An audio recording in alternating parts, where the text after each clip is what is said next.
जैसे कोई व्यक्ति गुरुजी की निंदा करता है और कोई सुनता है, तो उसको कौन सा पाप लगता है? करने वालों को भी मालूम है और समझने वालों को भी मालूम है। हमसे हमसे क्यों बुलवा रहे भैया? तो गुरु की निंदा का पूछ रहे हैं गुरुजी। अरे सीधा तत्पार्थ में सीधा लिखा है कि परात निंदा प्रशंसे सत्गुणच्छादनो भावना से नीचे गोत्र।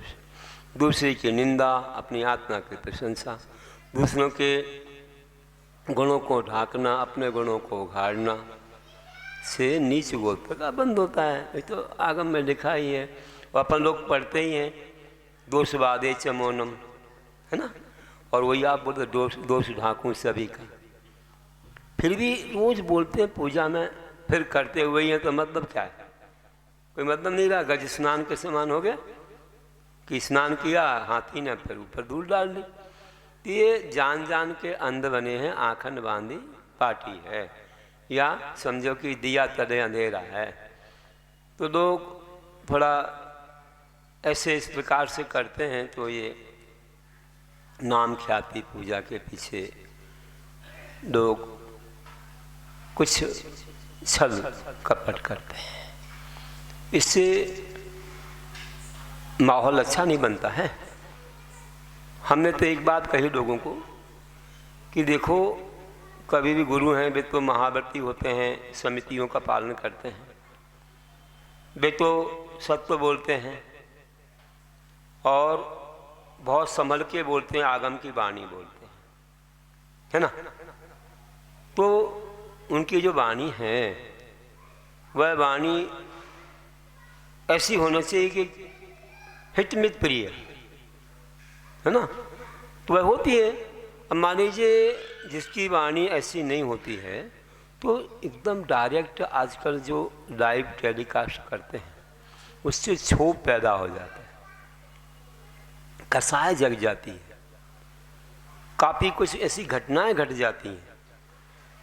अब लोग पुतले जला रहे हैं, कहीं आपस में झगड़ा कर रहे हैं, वह पेपर पत्रिकाओं का विषय बन रहा है, वह कोर्ट कचहरी का विषय बन रहा है, और किसी संप्रदाय की बात कहीं पहुंचती है तो लोग क्या सोचेंगे, क्या देखेंगे, क्या विचार करेंगे।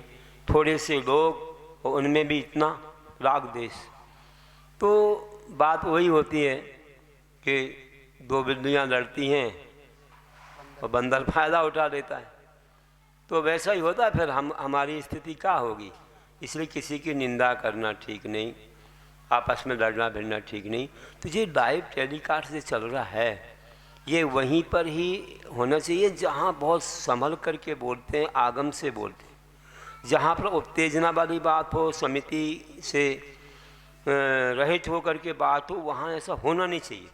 समाज को समझना चाहिए, विद्वानों को, और वे इस पर रोक लगाएं, इस पर रोक लगाएं, अन्यथा समाज में बहुत बड़ी बड़ी गड़बड़ियाँ हो सकती हैं, बड़े बड़े झगड़े, कुछ अनर्थ घट सकता है। यहाँ तक कि सरकार भी इसमें हस्तक्षेप कर सकती है। इसलिए बहुत डर की बात है। आगे हमारे लिए कई प्रकार से खतरा पैदा हो सकता है। इसलिए अपन लोग इस पर रोक लगाएं कि ये लाइव टेलीकास्ट ऐसा ना हो, इस पर थोड़ा सा ध्यान देना चाहिए। और साथ में लोगों को भी,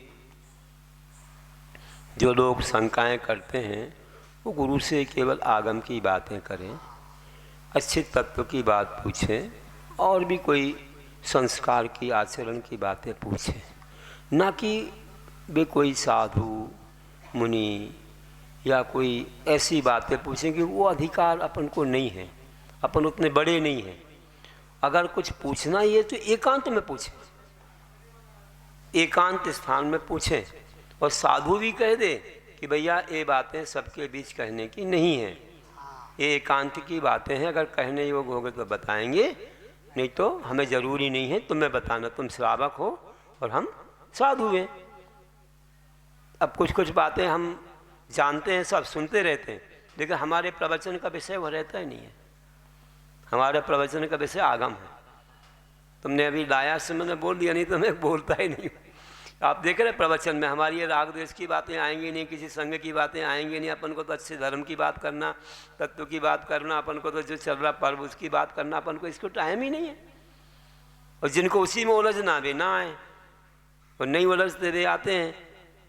अरे दिन भर क्या करोगे, राग द्वेष ही तो देख रहे, थोड़ी देर को तत्व सुनने आ जाओ भैया, थोड़ी देर तत्व तो सुन लो कि उसी में उलझे रहोगे। ये बातें तो अनादिकाल से चल रही हैं।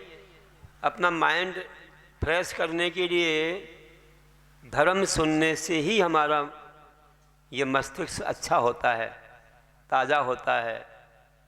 और ऐसे राग द्वेष की बातों से तो और टेंशन होता है, मन में विकल्प आते हैं। उन विकल्पों को शांत करने के लिए हमें अच्छे तत्व की बात सुनना चाहिए, इन सब चीज़ों से दूर रहना चाहिए।